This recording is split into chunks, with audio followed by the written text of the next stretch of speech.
Hello aspirants, स्वागत है आप सबका आज के वीडियो में। आज हम पढ़ेंगे 14 दिसंबर 2022 के करंट अफेयर्स। तो जल्दी से निकालें अपना पेपर पेन और करें वीडियो के साथ में ही अपनी नोट्स मेकिंग स्टार्ट। चलिए, आज की फर्स्ट न्यूज है Japan first ever lunar mission launched. Japan का पहला लूनर मिशन, आप समझते हैं कि चांद पे जाएगा मिशन, तो उनका अपना पहला लूनर मिशन जो है वो लॉन्च किया गया है। क्या नाम है उस मिशन का? Hakuto R mission. अब ये हकुटो आर का मतलब क्या होता है? So it refers to white rabbit, right. अब ये जो मिशन है, कौन सा रॉकेट वो लॉन्च करेंगे? तो स्पेस एक्स फाल्कन 9 रॉकेट। ये क्वेश्चंस आते हैं। लूनर मिशन है, जापान का है, पहला है। हकुटो आर मिशन का नाम है जिसका मतलब है व्हाइट रैबिट। कौन से रॉकेट के थ्रू वो वहां पे शिफ्ट करेंगे? तो वो है space x falcon 9 rocket. Private lander रहेगा उनका M1। तो इस तरह से क्वेश्चंस बनते हैं। मिशन का नाम, रॉकेट का नाम, लैंडर का नाम, राइट। चलिए, अब ये इतना ही था जापान की लूनर मिशन के बारे में हमने पढ़ा, राइट। अब चलते हैं अगले करंट अफेयर की तरफ। World malaria report 2022 launched by. So एक मलेरिया रिपोर्ट है, 2022 में लॉन्च की गई है, ठीक है। तो किसने रिलीज की है? कौन सी ऑर्गेनाइजेशन, इंस्टीट्यूट, किसने रिलीज की है? तो WHO के द्वारा ये रिलीज की गई है। Now this report is based on information received from 84 malaria endemic countries. 84 countries world में अभी भी ऐसी है जहां पे मलेरिया रैपिडली फैलता है, ठीक है। तो वहां से उन कंट्रीज से डेटा कलेक्ट करके ये रिपोर्ट रिलीज की गई है। किसने रिलीज की है? WHO ने। अब हम आगे चलते हैं और थोड़ा सा WHO के बारे में पढ़ लेते हैं। सो WHO की फुल फॉर्म क्या है? World health organisation. It is the UN specialised agency for health. Health sector के लिए UN की एक स्पेशलाइज्ड एजेंसी है। It was founded in which year? 1948। Date 7 April. Headquarters, its headquarter is located at Geneva, Switzerland. Now world health day भी celebrate किया जाता है 7 अप्रैल को। क्यों? ध्यान में रखिएगा, इसकी फॉर्मेशन हुई थी 1948 7 अप्रैल को, because WHO began its functioning on that day. अब 7 अप्रैल को ही WHO ने, वर्ल्ड हेल्थ ऑर्गेनाइजेशन ने अपनी फंक्शनिंग स्टार्ट की थी, तो इसीलिए इस दिन वर्ल्ड हेल्थ डे सेलिब्रेट किया जाता है। याद रखना है, WHO 1948, Geneva, world health day 7 April, right. चलिए, इसी के साथ हमारी सेकंड न्यूज भी हो गई कंप्लीट। आगे चलते हैं और आज की थर्ड न्यूज पढ़ते हैं। इसी के साथ वीडियो का कंटेंट अच्छा लगे तो लाइक जरूर कीजिएगा। आज की थर्ड न्यूज है, state that has been awarded for TB control programme. TB क्या है? ट्यूबरक्लोसिस, ये एक डिजीज है, ठीक है। तो इंडिया में ऐसी कौन सी स्टेट है जिसे अवार्ड दिया गया है टीबी को कंट्रोल करने के लिए? एक प्रोग्राम उन्होंने चलाया था उसकी रिगार्डिंग, तो वो दिया गया है मेघालय को। मेघालय ने कौन सा इनिशिएटिव चलाया था? जन आंदोलन। इनका अपना इनिशिएटिव था मेघालय गवर्नमेंट का, जन आंदोलन अगेंस्ट ट्यूबरक्लोसिस, ठीक है। तो इसी इनिशिएटिव के लिए मेघालय को TB कंट्रोल प्रोग्राम के लिए अवार्ड दिया गया है, ठीक है। नाउ यहाँ पे एक पढ़ने वाली न्यूज है that PM Modi had put a national target to eliminate tuberculosis by 2025। हमारे जो प्राइम मिनिस्टर हैं, हमारे जो प्रधानमंत्री हैं नरेंद्र मोदी जी, उन्होंने ये टारगेट रखा है कि हमें ट्यूबरक्लोसिस को एलिमिनेट करना है पूरी तरह से 2025 तक, ठीक है। चलिए, आज की फोर्थ न्यूज देखते हैं। प्रोजेक्ट वनीकरण। ये एक प्रोजेक्ट का नाम है, वनीकरण कह लीजिए, जो भी है वनीकरण। It was launched in which state? कौन से स्टेट गवर्नमेंट के द्वारा ये लॉन्च किया गया है, रिलीज किया गया है? तो केरला गवर्नमेंट ने ये वनीकरण प्रोजेक्ट जो है इसे रिलीज किया है। काम क्या है इस प्रोजेक्ट का? टू रिस्टोर नेचुरल वेजिटेशन, जो हमारे आसपास नेचुरल हरियाली है इसको रिस्टोर करना है। And afforestation project to root out invasive plants. अब एफॉरेस्टेशन क्या होता है? देखिए, पेड़ों को लगाना, पेड़ों को उगाना, ठीक है। कहते हैं ना कि पेड़ों के बीज मिट्टी में लगाना जिससे वो ग्रो करते हैं, वो सारा प्रोसेस उसे कहते हैं एफॉरेस्टेशन। डिफॉरेस्टेशन क्या होता है? पेड़ों को काटना। एफॉरेस्टेशन क्या होता है? पेड़ों को लगाना। ऐसे आप याद रख सकते हैं। तो पेड़ों को लगाया जाएगा ताकि जो होते हैं ना कि अपने आप कुछ प्लांट्स उग जाते हैं, फिर वो इन्वेजिव होते हैं, आसपास जो है वो बीमारियां फैलाते हैं, या फिर उनकी स्मेल से या फिर उनकी वजह से आसपास के प्लांट्स जो है वो बीमार हो जाते हैं, मतलब ग्रस्त हो जाते हैं, उनके पत्ते मुरझा जाते हैं। तो कुछ ऐसे भी प्लांट्स होते हैं, तो उन प्लांट्स को जड़ से उखाड़ने के लिए ये प्रोजेक्ट स्टार्ट किया गया है। बीइंग एग्जीक्यूटेड इन, अब केरला में क्या पूरी स्टेट में ये काम किया जाएगा? केरला में एक वाइल्ड लाइफ सेंचुरी है जिसका नाम है वयनाड वाइल्ड लाइफ सेंचुरी। यहाँ पे ये एफॉरेस्टेशन का काम किया जाएगा, यहीं से ये प्रोजेक्ट वनीकरण जो है ये लॉन्च किया गया है, ठीक है। चलिए, इसी के साथ हमारा फर्स्ट पेज हो गया कंप्लीट। आई होप मैंने आपको जो भी पढ़ाया आपको अच्छे से समझ आ रहा है, एंड आई होप आप लोग साथ में नोट्स बना रहे हैं। हमेशा मैं नोट्स के लिए बहुत ज़्यादा फोकस करने को कहती हूँ, क्योंकि होता क्या है ना, एग्जाम आता है हम वीडियोस देखते हैं, नोट्स बनाते हैं नहीं, और फिर एग्जाम दे देते हैं, और फिर से जब नेक्स्ट एग्जाम की प्रिपरेशन करते हैं तब हमें पता ही नहीं चलता कि अब कहाँ से पढ़ें। तो अगर आपके पास एटलीस्ट नोट्स हैं तो आपके पास इतना है कि करंट अफेयर तो मेरा हो जाएगा, नोट्स मेरे पास हैं, रिवीजन मैं कर लूंगा, बाकी दूसरे सब्जेक्ट्स पे ही फोकस करना है। अदरवाइज तो आपको करंट अफेयर भी एक सब्जेक्ट के रूप में पढ़ना पड़ेगा, है ना। तो चलिए ज्यादा टाइम ना वेस्ट करते हुए अब चलते हैं नेक्स्ट पेज की तरफ। आज की फिफ्थ न्यूज है, fifth edition of Kochi Muziris biennale begin in. So ये कोची मुजरिस कहाँ पे शुरू हुआ है? कोची केरला में हुआ है। तो कोची से आप याद रख सकते हैं। अब ये है क्या? The countries largest contemporary art exhibition. Contemporary समझते हैं आप? समकालीन जो होता है, ठीक है। आर्ट एग्जीबिशन है, यहाँ पे जो आर्टिस्ट है वो अपना आर्ट शो करेंगे। एग्जीबिशन हम समझते हैं प्रदर्शनी है। 12 दिसंबर 2022 से स्टार्ट हो गई है, 10 अप्रैल 2023 तक ये वहां पे लगी रहेगी कोची केरला में। इसका टाइटल क्या है? In our veins flow ink and fire, ये टाइटल है इस एग्जीबिशन का। प्लस इस एग्जीबिशन में होगा क्या? प्रोजेक्ट्स के एग्जीबिशन है, किसी ने कोई पेंटिंग की है, आर्ट बनाया है, वो वहां पे एग्जिबिट किया जाएगा। Of 90 artist from different countries, अलग अलग कंट्रीज से जो 90 आर्टिस्ट हैं उनका जो आर्ट है वो यहाँ पे एग्जिबिट, मतलब उनकी उस चीज की प्रदर्शनी लगाई जाएगी। टाइटल याद रखना है, in our winds flowing and fire, Kochi Kerala में सबसे बड़ा कंटेम्प्रेरी आर्ट एग्जीबिशन है हमारी कंट्री का, राइट। चलिए हमारा फिफ्थ पॉइंट हो गया कंप्लीट। आगे चलते हैं, आज का सिक्स्थ पॉइंट पढ़ते हैं। काशी तमिल संगमम। काशी तमिल संगमम, ये तो देखिए एक हमने कल्चरल प्रोग्राम ये पढ़ा था, बट ये एक न्यू ट्रेन भी इस नाम से जो है इनॉग्रेट की गई है। कहाँ पे? काशी यूपी और तमिलनाडु के बीच में। देखिए कई जगह पे काशी लिखा है, कई जगह पे वाराणसी। तो अब जो यूपी से होंगे वो अच्छे से आइडेंटिफाई कर पाएंगे कि काशी और वाराणसी क्या पता साथ साथ में हो। तो जो भी है काशी यूपी या फिर वाराणसी यूपी से तमिलनाडु तक ये जो है चलेगी, ये इसका रूट रहेगा। And this has been announced by, ये अनाउंसमेंट किसने की है कि काशी तमिल संगमम नाम की ट्रेन होगी, यूपी से तमिलनाडु चलेगी। तो जो रेलवे मिनिस्टर है अश्विनी वैष्णव, उन्होंने ये अनाउंसमेंट की है, ठीक है। तो इस तरह के क्वेश्चंस भी आते हैं, ट्रेन वाला हो गया, एग्जीबिशन वाला हो गया, सारे बहुत ज्यादा इंपॉर्टेंट है, ठीक है। तो अपनी नोट्स आप साथ साथ में बनाते रहें, एंड वीडियो का कंटेंट अच्छा लगे तो लाइक जरूर कीजिएगा। अब आगे चलते हैं और एक प्राइज के बारे में बात करते हैं। एक्चुअली प्राइज का ऐसा कोई नाम नहीं है, बट ये अलग अलग कैटेगरी में दिया गया है, तो उस हिसाब से यहाँ पे क्लासिफिकेशन की गई है। सो फर्स्ट प्राइज दिया गया है, किसे दिया गया है, कौन से स्टेट को दिया गया है? First prize in the category for Ayushman Bharat health account ID generation. Ayushman Bharat scheme आपको पता है, तो उसके अंदर जो अकाउंट आईडी जनरेशन है वो बहुत अच्छे से की होगी या बहुत ज्यादा की होगी। तो इस कैटेगरी में पहला प्राइज जम्मू एंड कश्मीर को दिया गया है। अब ये तो देखिए हमारा करंट अफेयर था, बट इसी के साथ एक और न्यूज यहाँ पे आती है कि जम्मू एंड कश्मीर को सेकंड प्राइज भी मिला है। तो किस में मिला है? In the category for tele consultation conducted during the celebration of universal health coverage day. Universal health coverage day पे जो कंसल्टेशन प्रोग्राम था, ठीक है, बहुत अच्छे से किया, उस टाइम पे सेलिब्रेशन अच्छे से हुई, तो उस कैटेगरी में दिया गया है, ठीक है। ये आप हल्का सा देख लीजिएगा, जम्मू एंड कश्मीर आयुष्मान भारत का आ गया या फिर यूनिवर्सल हेल्थ कवरेज डे की सेलिब्रेशन आ गई, तो बस जम्मू एंड कश्मीर आपका आंसर होगा, राइट। अब चलिए आगे चलते हैं और आज की 8th न्यूज पढ़ते हैं, बहुत ही इंटरेस्टिंग न्यूज है। Global ambassador for diabetes, diabetes के लिए ग्लोबल एम्बेसडर बनी है, कौन बनी है? बांग्लादेश की पीएम बनी है शेख हसीना। बांग्लादेश कहाँ पे है? इंडिया के साथ में ही है।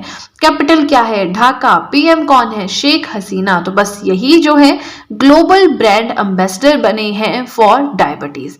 किसने अनाउंस किया कि ये अब डायबिटीज के ग्लोबल एम्बेसडर होंगे? तो by IDF, international diabetic federation के द्वारा जो है ये अनाउंस किया गया है।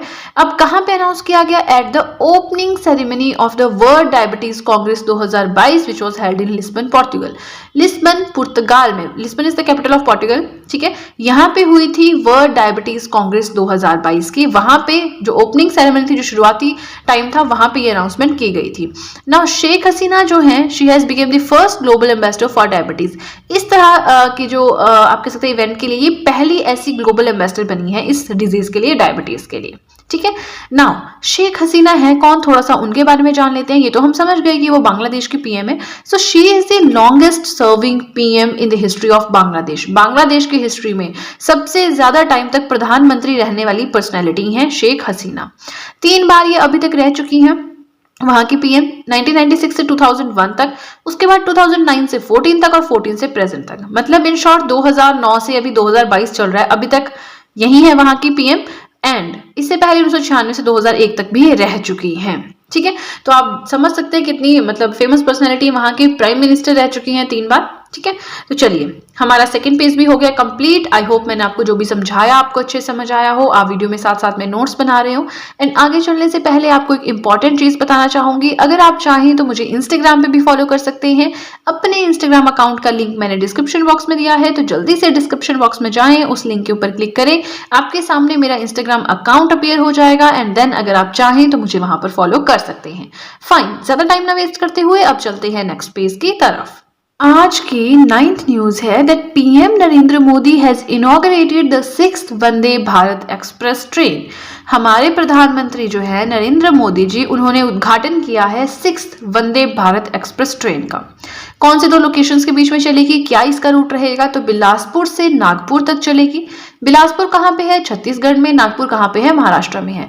तो ये जो है हमारी जो 6th वंदे भारत एक्सप्रेस ट्रेन रिलीज की गई है, अभी लॉन्च की गई है, उसका रूट रहेगा। Now government proposes to run 75 Vande Bharat express train in the country by 15 August 2023। सरकार यानी जो हमारी भारत सरकार है, उन्होंने डिसाइड किया है कि 15 अगस्त 2023 तक टारगेट है कि 75 Vande Bharat express train India में चलनी चाहिए। ठीक है, चलिए ये हो गया, याद रखना है 6 वंदे भारत एक्सप्रेस ट्रेन है बिलासपुर से नागपुर तक। 75 वंदे भारत एक्सप्रेस ट्रेन का टारगेट है 15 अगस्त 2023 तक। राइट, चलिए हमारा 9th पॉइंट भी हो गया कंप्लीट। आगे चलते हैं, आज का 10th पॉइंट पढ़ते हैं। सो कौन सी स्टेट बनी है first state in India to launch its own climate change mission. कौन सी ऐसी स्टेट है इंडिया में जिसने अपना क्लाइमेट चेंज मिशन जो है लॉन्च किया है। तो बहुत अच्छा क्वेश्चन ये बनता है, याद रखना है तमिलनाडु ने। नाउ तमिलनाडु के सीएम कौन है, सीएम माने मुख्यमंत्री जो होते हैं, चीफ मिनिस्टर, वो है एम.के. स्टैलिन। तो तमिलनाडु के जो सीएम है MK. Stalin, he said that the state will achieve carbon neutrality much ahead of the national target of 2070। जो तमिलनाडु के सीएम है, देखिए क्लाइमेट चेंज मिशन तमिलनाडु में लॉन्च किया गया, तो वहां के सीएम एम.के. स्टैलिन ने कहा कि Tamil Nadu state carbon neutrality national target से बहुत पहले अचीव कर लेगी। अब हमारा नेशनल टारगेट है कि हम 2070 तक कार्बन न्यूट्रलिटी का ये जो हमारा जो टारगेट रखा है इसे अचीव कर, लेकिन तमिलनाडु सीएम ने क्या कहा कि उससे पहले ही तमिलनाडु स्टेट इसे अचीव कर लेगी। राइट, चलिए अब थोड़ा सा और पढ़ते हैं। ये जो क्लाइमेट चेंज मिशन है, इसकी एक समिट भी हुई है, तमिलनाडु क्लाइमेट चेंज समिट 2022। कहाँ पे हुई, चेन्नई में हुई है। चलिए ये करंट अफेयर तो हो गया हमारा कंप्लीट, बट यहाँ पे कार्बन न्यूट्रलिटी के बारे में थोड़ा सा पढ़ लेते हैं कि क्या चीज है ये। ठीक है, now carbon neutrality means having a balance between carbon emission and carbon absorption.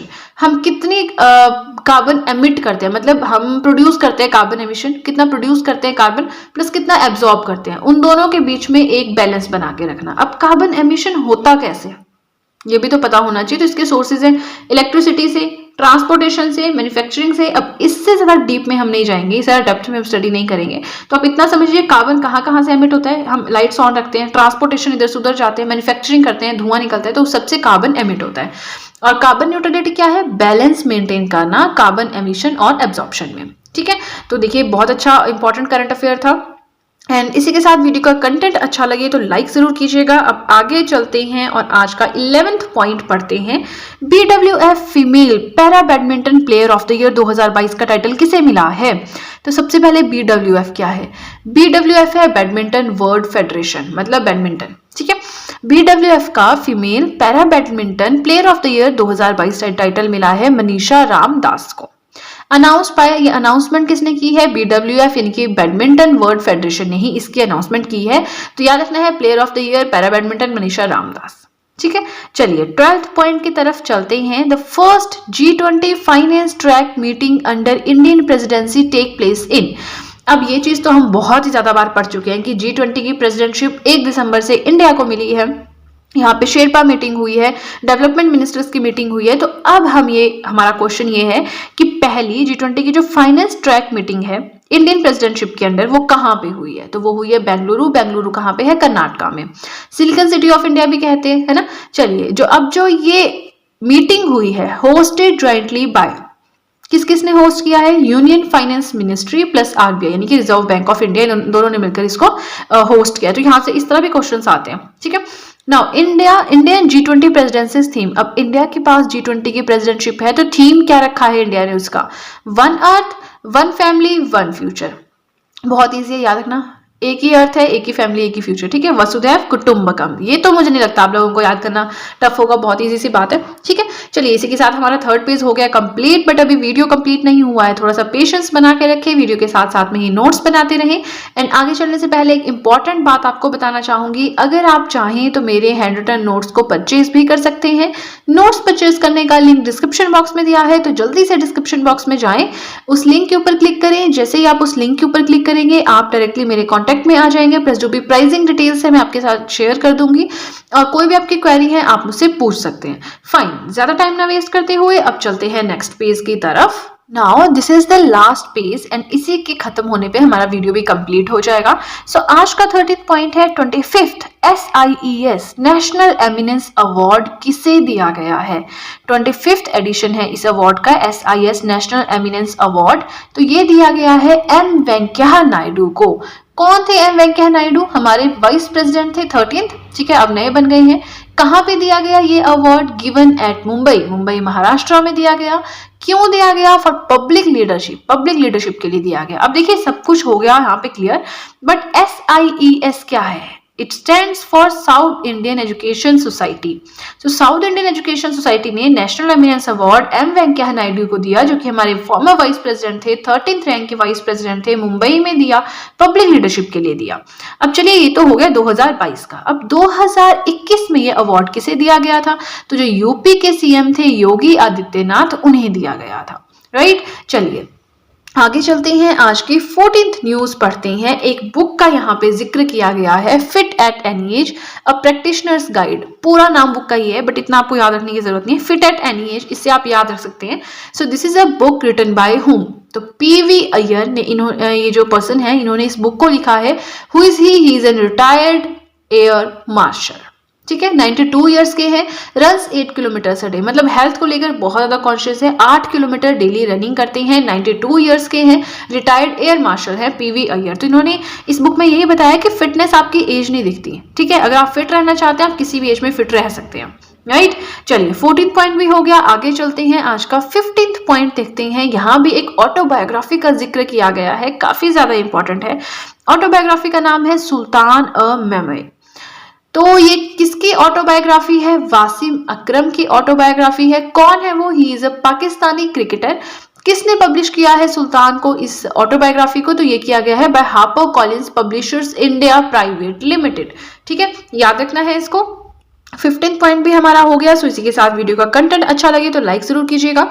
देखिए आज हमें सिर्फ 17 पॉइंट्स डिस्कस करने हैं, तो अभी हम 16th पॉइंट पे पहुंच गए हैं, थोड़ा सा वीडियो बचा है, तो थोड़ा सा पेशेंस बना के रखें, वीडियो के साथ साथ में अपने नोट्स मेंटेन करते रहें, बिलीव मी बहुत ही ज्यादा बेनिफिशियल प्रूव होंगे आपके लिए।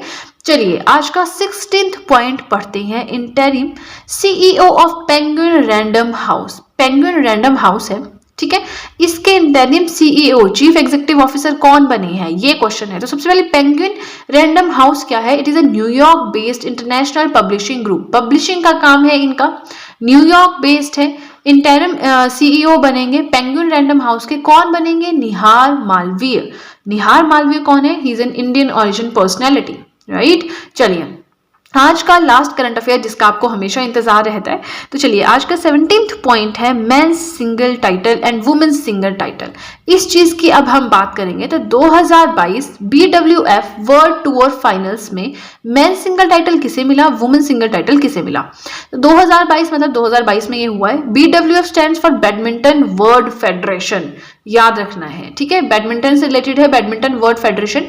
तो जो BWF वर्ल्ड टूर, ये क्या था? ये एक बैडमिंटन टूर्नामेंट सीरीज थी, ठीक है। तो इसके फाइनल्स में मेंस सिंगल टाइटल दिया गया है विक्टर एक्सेल्सन को। यहाँ पे थोड़ा सा स्पेलिंग यहाँ पे गड़बड़ हो गया है, VIKTOR है, ठीक है। So men's single title Viktor Axelsen को दिया गया है और women single title Akane Yamaguchi को दिया गया है, ठीक है। चलिए देखिए करंट अफेयर्स का रहता है ऐसा ना कि जो बुक्स वाला पार्ट है एक्सरसाइजेज हैं, अपॉइंटमेंट्स हैं, ऑर्गेनाइजेशंस हैं, फर्स्ट स्टेट इन इंडिया वाले क्वेश्चंस हैं, ये बहुत ज़्यादा इंपॉर्टेंट होते हैं, तो इन पे आपको अपनी पकड़ बनानी पड़ेगी, है ना। और जैसे ये वंदे भारत एक्सप्रेस ट्रेन का जिक्र हुआ, क्लाइमेट चेंज मिशन का जिक्र हुआ, तो होता क्या है कि आप प्रीवियस ईयर क्वेश्चन पेपर्स देखिए अपने, जो जिस भी एग्जाम के आप प्रिपरेशन कर रहे हैं, वहां से आपको आइडिया लग जाएगा कि आपके जिस एग्जाम के आप प्रिपरेशन कर रहे हैं, जो आपका टारगेट है, उसमें किस तरह के क्वेश्चंस पूछे जाते हैं। तो उससे क्या होगा कि आप जैसे करंट अफेयर्स पढ़ेंगे तो आप इस चीज को आइडेंटिफाई कर पाएंगे कि हाँ, ये वाला करंट अफेयर मेरे लिए इंपॉर्टेंट है, तो मुझे ये ज्यादा पढ़ना पड़ेगा, ये वाला इंपॉर्टेंट नहीं है तो मैं इसे नहीं पढ़ूंगा। आप थोड़ा सा आइडेंटिफाई कर पाएंगे चीजों को, राइट। तो चलिए, आज की वीडियो के लिए इतना ही। आई होप मैंने आपको जो भी पढ़ाया आपको अच्छे से समझ आया हो, आपको वीडियो अच्छी लगी हो। और अगर आपको वीडियो अच्छी लगी है तब तो आपको बहुत ही ज्यादा अच्छे से पता है कि क्या करना है। जल्दी से कर दीजिए चैनल को सब्सक्राइब, बेल आइकन को कीजिए प्रेस, सो दैट मैं जैसे कोई वीडियो अपलोड करूं सबसे पहले नोटिफिकेशन आपके पास पहुंचे। प्लस जो भी आपके फ्रेंड्स हैं, जो भी गवर्नमेंट एग्जामिनेशंस के लिए प्रिपेयर कर रहे हैं, उनके साथ भी मेरे चैनल का लिंक जरूर शेयर करें, so that in handwritten notes का उन्हें भी कुछ फायदा हो सके। तो चलिए फ्रेंड्स, आज के लिए इतना ही। अब मिलते हैं नेक्स्ट वीडियो में। So that's it guys, and see you soon.